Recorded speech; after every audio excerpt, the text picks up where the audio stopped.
to the government of Qatar, because as I told already, we have had a side event in Vienna on the 12th of May with the aim of having cooperation with the Qatari Olympic Committee and the Ministry of Youth and Sports from Qatar, that they partner with us to use this kind of mass mobilization tools and campaigns. And with these presentations, which will be video recorded and put on YouTube, we will in the future say, yes, such a global effort, our Global Challenges World Cup has to be based here because the potentials and the experience here are so great. So that's the background information why we have this session. And I'm delighted to welcome Brian Kaufman, Professor for Music of the University of Maryland, Baltimore County, to present the Rio20 Global Youth Music Contest as a good practice case for youth engagement in sustainable development governance. And with these presentations, which will be video recorded and put on YouTube, we will in the future say, yes, such a global effort, our Global Challenges World Cup has to be based here because the potentials and the experience here are so great. So that's the background information why we have this session.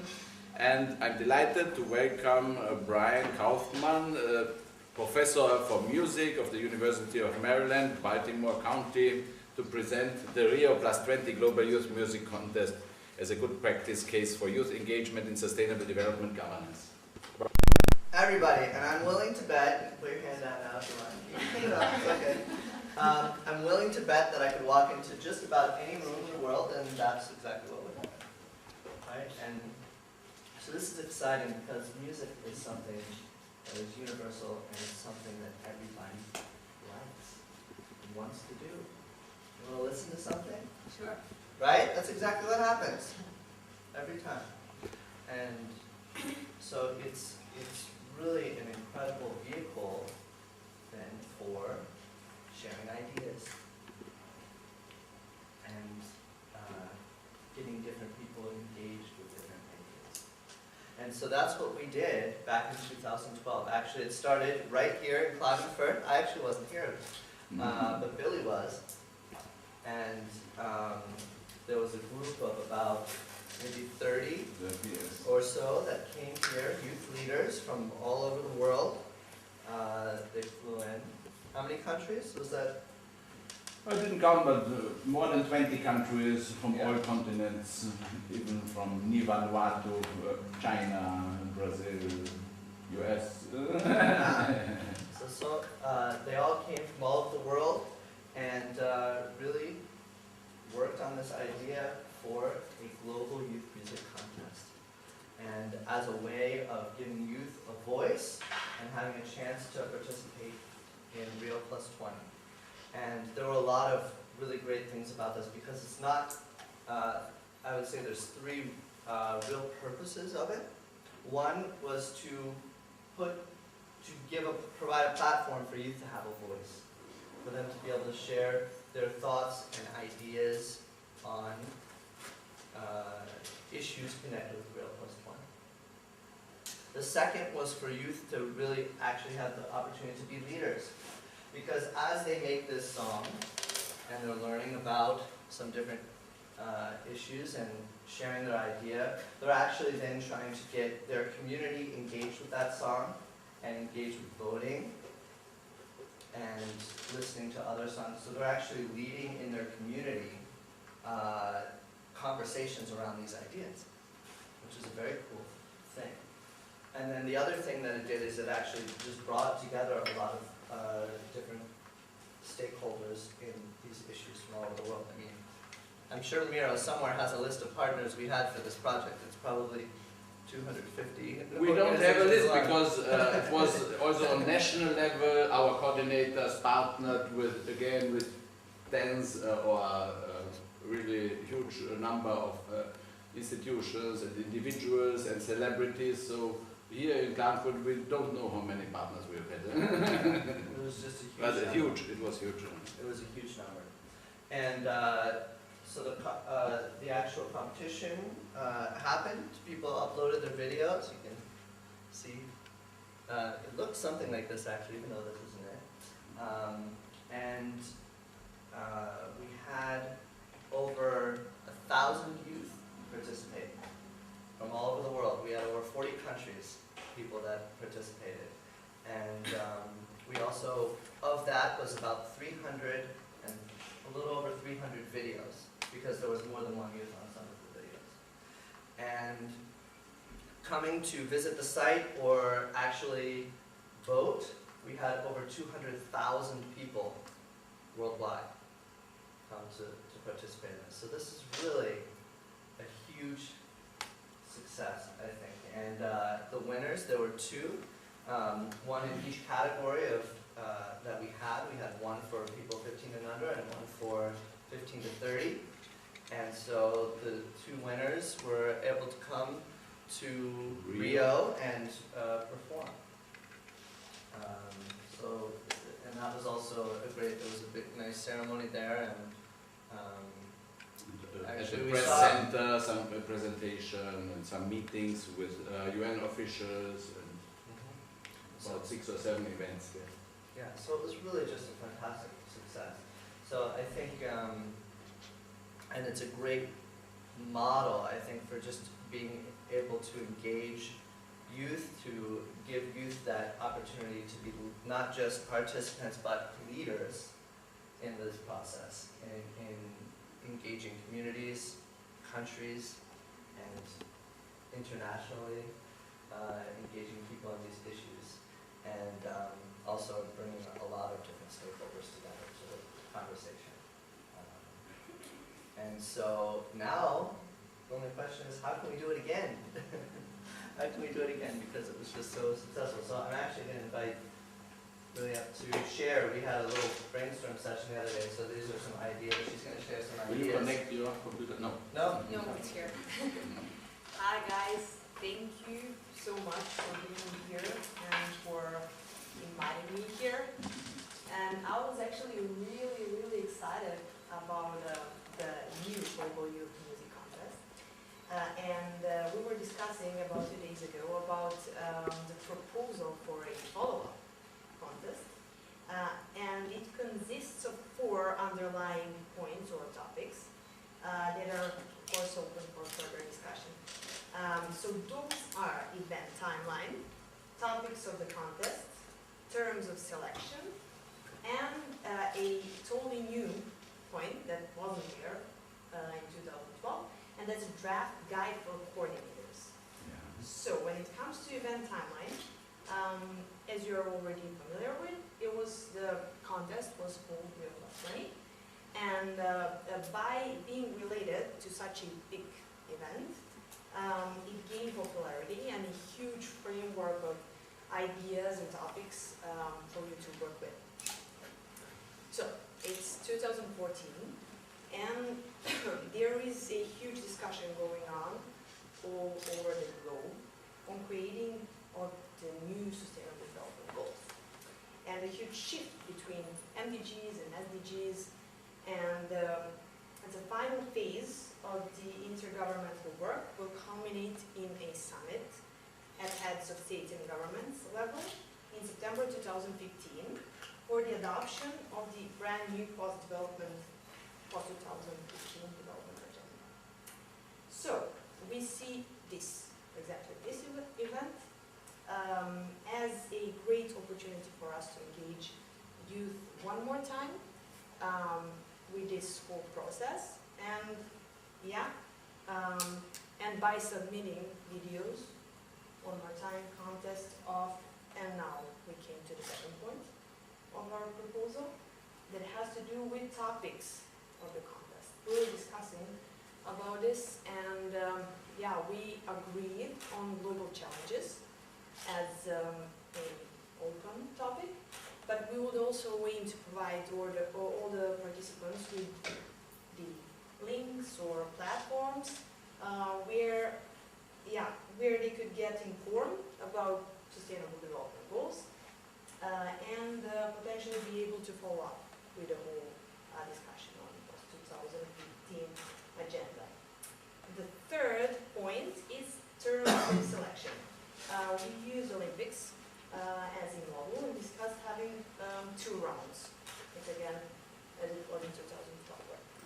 So the first round will be held on national or regional level. Yeah, Gordana, and I were discussing about it a lot, but it's open for further discussion.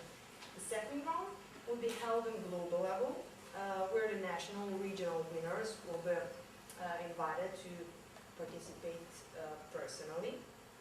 In the first round, the selection will be held in terms of online voting, as it was the case 2012, but there was a problem with that. Yeah, since the internet accessibility is not equal in each and every country, we propose the formation of a group of judges on a global level. Yeah, for the selection on a global level.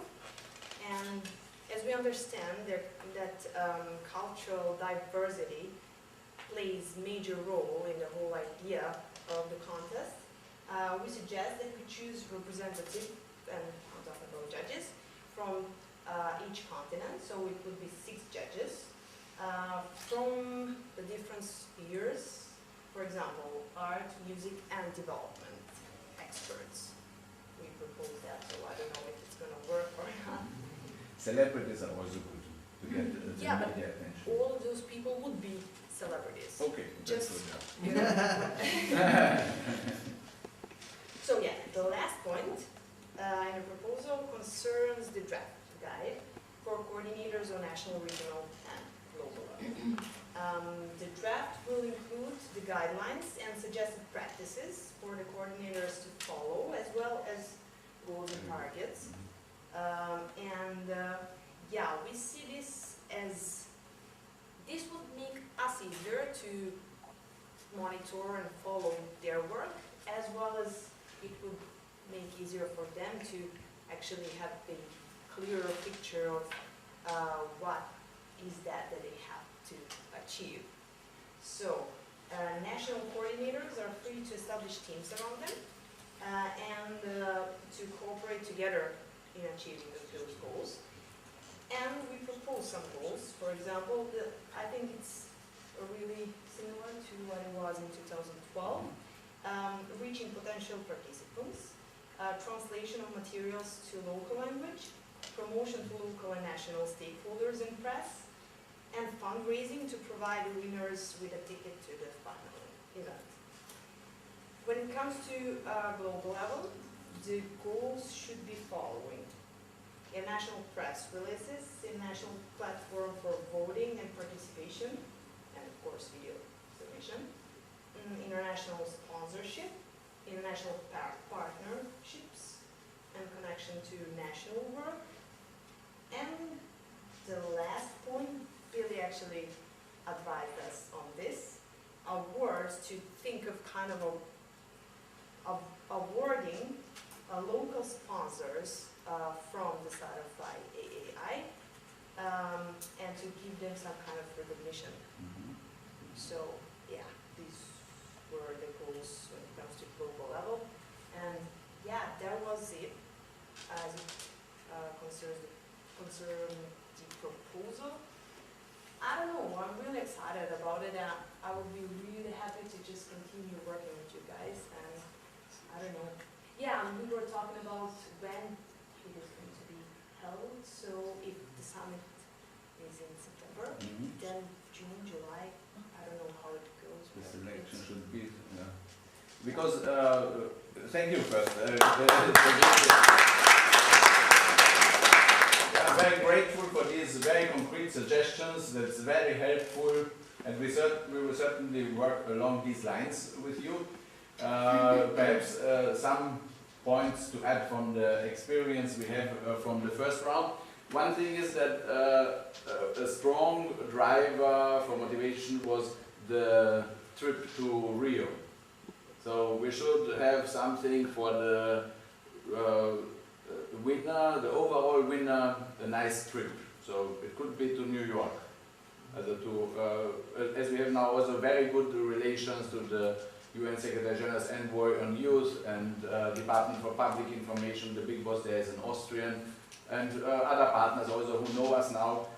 It's certainly possible to organize something there. We are also in contact with the Global Citizen Festival. That's also something you should look at. Global Citizen Festival. Yep. They have a concert in the context of UN General Assembly Week. It's towards the end of September. And last year they have had Stevie Wonder, Alicia Keys, and UN Secretary General Ban Ki-moon.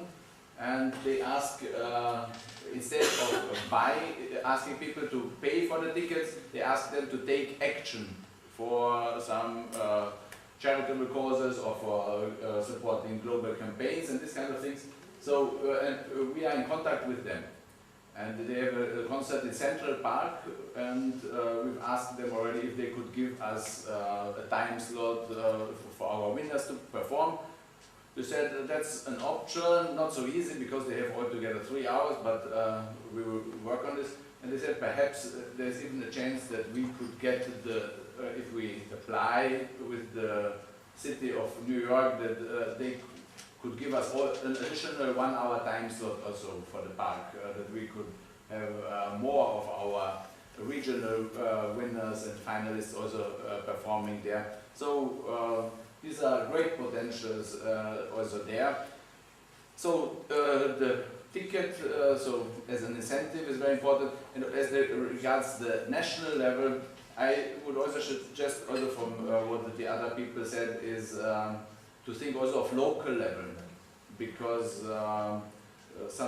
in some places cities could organize some activities, not necessarily with the aim to bring them to the global finals, but just to use Global Youth Music Contest as a tool for educating and engaging young people.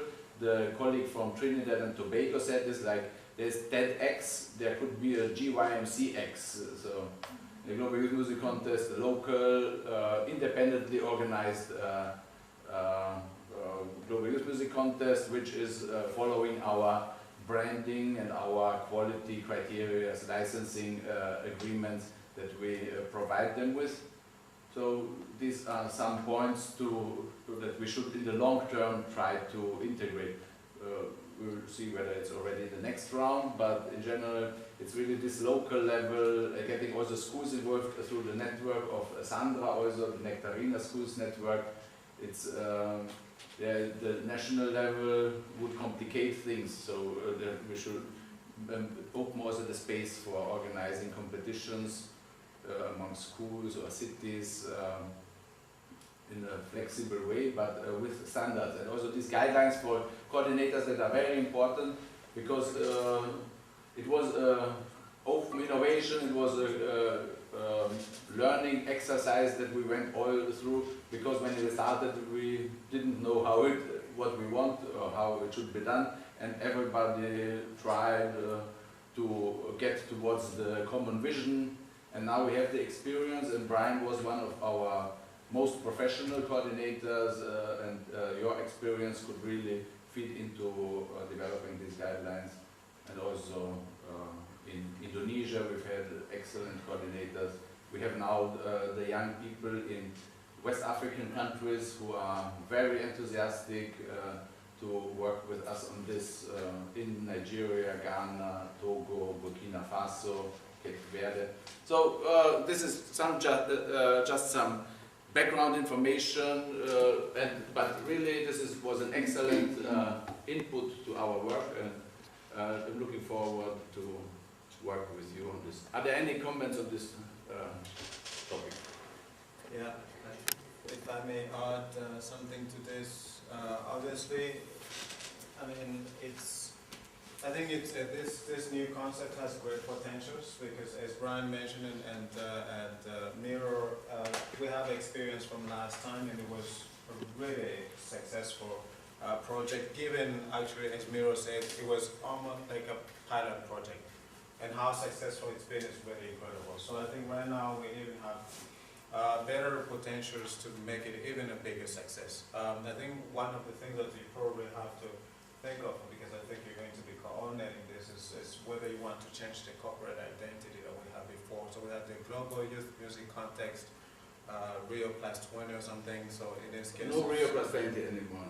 Okay, so it will be that one, whether it just continues to be that, or whether one has to think of a different Yes. themes to that to make it more attractive or to update. I'm not sure. There's something to think about. But certainly, the other idea that I had maybe was to see if it's feasible or whether it makes sense to decentralize this on a regional level, you know. So maybe also to try to minimize the cost and the difficulties logistically as to how you move somebody from Latin America to Europe or from Africa to the US.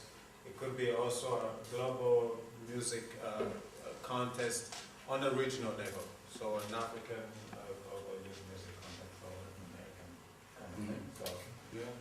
So just those ideas. But actually, I really think that you guys should be motivated even more because I think you have more potentials to, of course, together. Like it's not just Brian and his team to make this one a success. Thank you very much. Yeah, and we are in contact with Christina Stevens, who is a media expert, was the director of the Captain Planet Foundation and a friend of Ted Turner, well connected with CNN and so.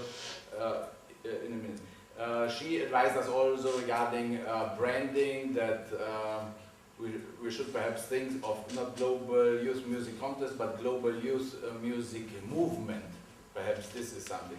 And also in terms of communicating and branding, it's, we would like this time to have also the GYMCG branding somehow, because that's this common global vision that we want to rally people around, and somehow it resonates well as a GYMCG, although nobody really knows what it is, even I don't know exactly, but somehow people think, yes, that could be something. New type of global community, global challenges action network. So, Heinz, yeah. I don't want to bore you, but all these composings from this context, from this music context, do they have a creative license, a Creative Commons license? No. How do you work with it? We improvised. We didn't have any guidelines because we ourselves didn't know about legal issues of copyright. We should. It's a precondition for having. I think it's quite important because this music is not just for this content, for this contest. We should try to use this music for different possibilities, for making movies and to use this music as a free licensed music. We need a lot of this, yeah? Because many people made free films, free videos, and they need some music. And if you clear this up, if this is by music with a Creative Commons license, so people are encouraged to use it then. Yeah? I mean, this is the important thing, that people use this music, not just for this content. Yeah. We can use it later too. It's really a systemic necessity. It's really, we have improvised and learned in the first round, but for the next round this needs to be very clear, because I think we could help you with this, because we have experience with this. It's also because these young people, it's a talent they have. It's, and when they put this into the global domain, if they add this to these efforts, this is creation of global public good, and they should have a chance also to get somewhere financial revenues for this. So if the legal status of this work is clear, then they will in a later phase be more able to license it or to get some funding for their concerts, or nobody could steal the music from them also. Yeah, and this kind of things. I mean, I can buy music everywhere, but people don't use it because they don't, many people don't have money to ask for music and to pay for music. But this is a chance for young people so that their work can be used. Yes. Yeah. Right. What do you think about? No, I think it's an important idea, and it's something we do have to figure out, because that's a big issue for sure. By the way, could this also be a way of, supporting this youth, if they have a license of producing this music, those who are interested in it can actually also buy it. You know, I mean, Sure, you can define license such. You can ask for money. You can ask for, especially if you like some music, yeah, but it doesn't fit exactly. So you can ask them, would you like to make some music for me? Yeah, but people have to know where can I find this music to. And Who's the owner of the rights? Yeah, yeah. And if you have a Creative Commons license, you can spread this music everywhere and to show it, yeah, to present it. Yeah, with a closed license, you can do it. It's also CNN. Christina said us if we want to give them a package so that they accompany this Global Youth Music Contest. These copyright issues need to be very clear. It needs to be waterproof. Otherwise, the big media companies cannot take it up. They have to fear that somebody comes and says that he or she has the rights. Yeah, no, I think this is going to be a very good solution. I was going to say, Miro, do we have time? Because I think that the best thing to do, if we have time, is we can show one of those videos. Okay, which one would you like to show? I think actually there's one from the US. That's really good. We've got it. Just search Rio plus 20. Which one? If you go to Young. Or just 10 minutes. And you see kind of how incredible these. Yeah, just go to yeah, that's it, the first one right there. Okay, so this was one of the groups. Actually, they're from the U.S. And I work with them a lot. We did a workshop here actually, but these kids are all under 15.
Okay, if I close it. Yeah, that's my idea. They want to keep listening. She does. It's so fantastic. It's so fantastic. I can't. I'm really overwhelmed. Yes, that's the word. Yeah. So, And we had 313 just like that. yes. Yeah. What's that? What hours is license? It's film and music.